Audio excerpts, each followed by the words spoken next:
Terima kasih Anda masih bersama kami di Sindo Sore. Pemirsa, Presiden Prabowo hadiri konferensi internasional tingkat tinggi untuk penyelesaian konflik Israel dan Palestina. Presiden hadir konferensi tingkat tinggi ini didampingi oleh jajaran menterinya, diantaranya Menteri Luar Negeri Sugiono, Sekretaris Kabinet Teddy Indra Wijaya, Menteri Investasi dan Hilirisasi Rosan Ruslani, dan Menteri Hak Asasi Manusia Natalius Pigai. Dalam acara ini Presiden Prabowo berbicara pada urutan kelima setelah Yordania, Turki, Brazil, dan Portugal. Selain acara ini, rencananya Presiden Prabowo juga akan berpidato dalam sidang umum PBB yang akan digelar pada hari ini jam 9 pagi waktu Amerika Serikat atau jam 10 malam waktu Indonesia.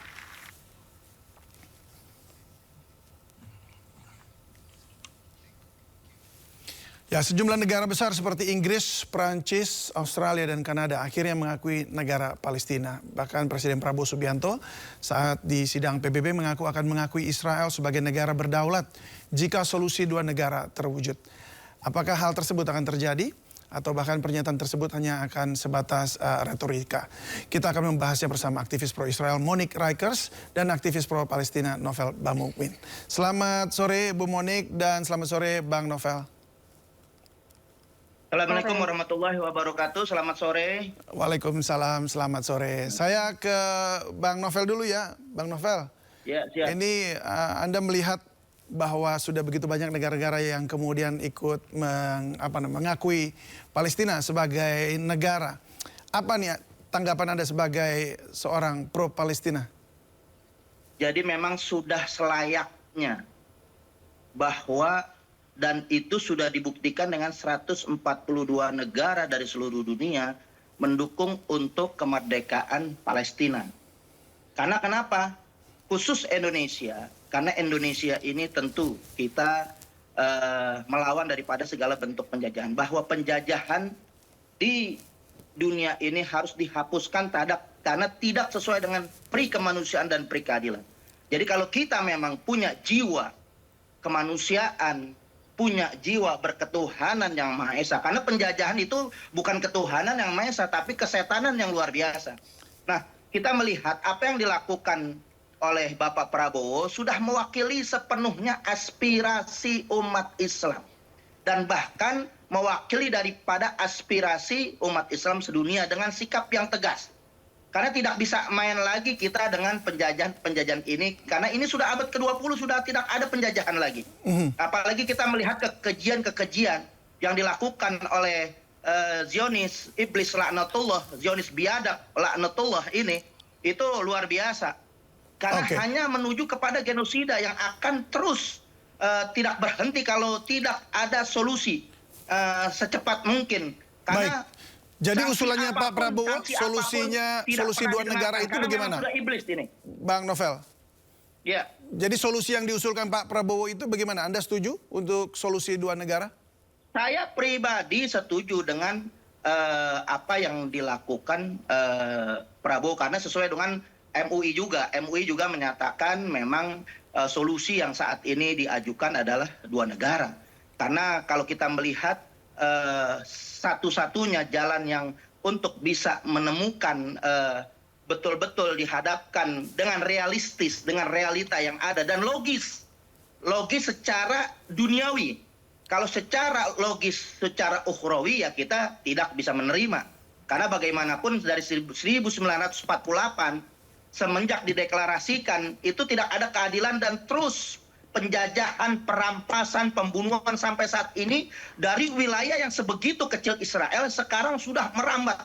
Justru terbalik. Yang pendatang ini mengusir daripada penduduk aslinya di Gaza dan sekitarnya itu tinggal hanya segelintir orang. Nah, kita melihat sikap Prabowo ini harus betul-betul didengar atau direalisasikan. Jangan sekedar teori belaka, jangan sekedar retorika belaka yang dunia ini hanya mengulur-ngulur waktu. Artinya PBB sudah sikap tegas, kemudian juga PBB sudah melakukan resolusi damai pada poin pasal 51, perdamaian itu dilanggar. Nah, saya meminta untuk segera PBB ini menetapkan kemerdekaan untuk Palestina dan menangkap Netanyahu. Kalau Netanyahu nggak ditangkap akan melakukan serangan-serangan pembantaian genosida terhadap warga Gaza di Palestina. Baik, Mungkin begitu. saya ke Bu Monik sekarang. Bu Monik, apakah mungkin itu terjadi yang namanya two state solution usulan Pak Prabowo? Kalau kita dengar sebenarnya two state solution ini sudah diusulkan cukup lama. Tapi kemudian gagal. Tapi kali ini apakah setelah dapat dukungan begitu banyak termasuk beberapa negara baru ini akan terjadi menurut Anda?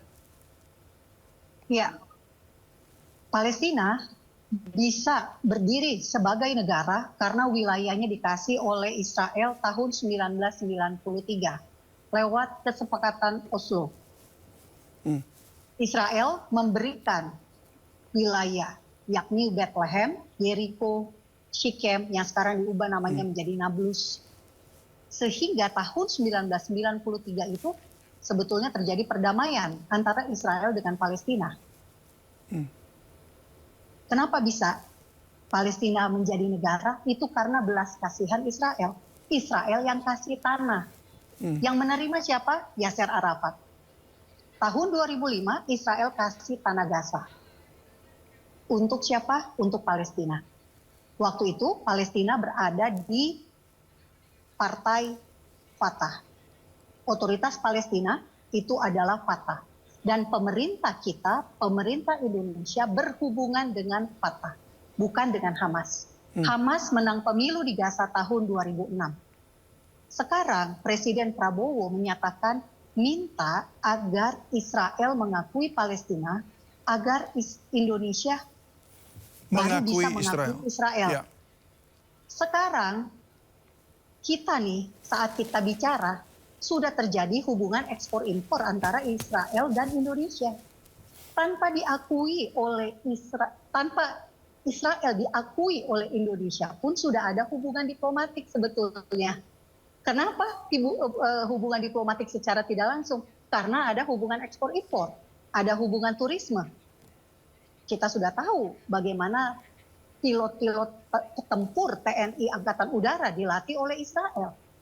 Udah bukan rahasia lagi. Tapi bagaimana dengan two state solution-nya? Apakah jadi suatu hal yang mungkin? Nah, sekarang gini, syarat berdirinya negara menurut Konvensi Montevideo ini dihasilkan tahun 1933 sebelum Israel sendiri lahir sebagai negara merdeka. Israel kan merdeka tahun 1948. Konvensi Montevideo 1933. Syaratnya ada 3. Pertama wilayah. Nah, wilayahnya Palestina saja itu dikasih. Karena tidak pernah ada kerajaan Palestina. Tidak pernah eksis. Jadi kalau kita mau belajar dari sejarah, memang tidak pernah ada yang namanya Palestina. Palestina itu adalah nama yang diberikan oleh Kaisar Hadrian tahun 135 Masehi kepada Yudea. Yudea itu merujuk kepada tanah perjanjian. Romawi lah yang mengubah nama Yudea menjadi Palestina. Ya, jadi Tapi intinya Bu, ini apakah adalah akan mungkin itu terjadi ataukah Ibu nggak setuju atau nggak mungkin terjadi? Mungkin atau tidaknya pemerintah Israel buktinya mau kok berdamai dengan Palestina ya tahun 1993 tadi. Tapi terakhir Netanyahu mengatakan tidak. Nah itu dia, karena apa? Karena Palestina tidak menunjukkan itikat baik. Yang terjadi setelah dikasih tanah, yang ada adalah teror demi teror. Itu yang terjadi. Sekarang logikanya, bisa nggak kita bertetangga dengan negara yang mau membunuh orang Yahudi? Bisa nggak Israel berdamai dengan negara yang dengan orang-orang yang mau membunuh orang Yahudi?